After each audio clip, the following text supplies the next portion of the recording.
In today's video, I'm going to teach you how to create Workspace in ERPNext 2025 guide. We'll start with the quickest way to get familiar before we install anything. Head to ERPNext.com and choose Try Demo.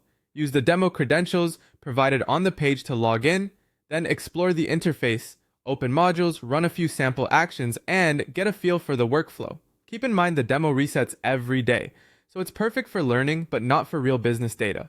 When you're ready to set up your own workspace, decide where to install. You can run ERPNext on a personal computer for testing, on a low-cost virtual private server for always-on access, or on a Linux server, which is the recommended route. Ubuntu 20.04 or 22.04 tends to work best and has the smoothest experience with the official tools. On Ubuntu, open your terminal and update your system by running sudo apt update.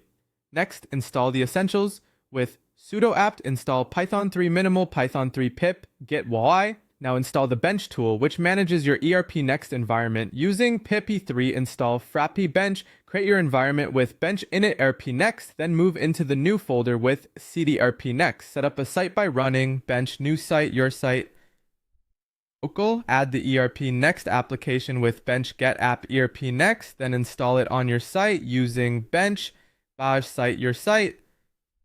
Local install app ERPNext. Start your server with bench start in your browser. Visit http://localhost.8000. Seeing the login means your workspace is up and running. On first login, you'll be guided through a setup wizard. Enter your company name, choose your country and currency, pick an industry, set your fiscal year, and create your admin user.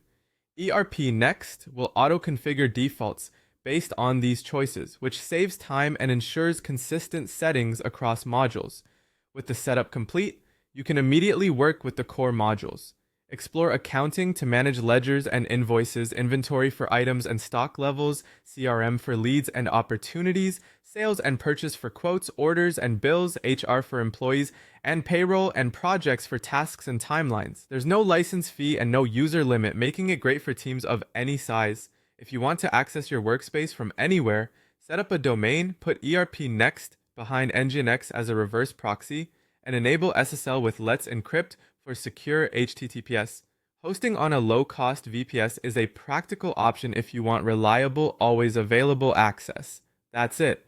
You've explored the demo, installed ERPNext, completed the setup wizard, and learned how to make your workspace available locally or online.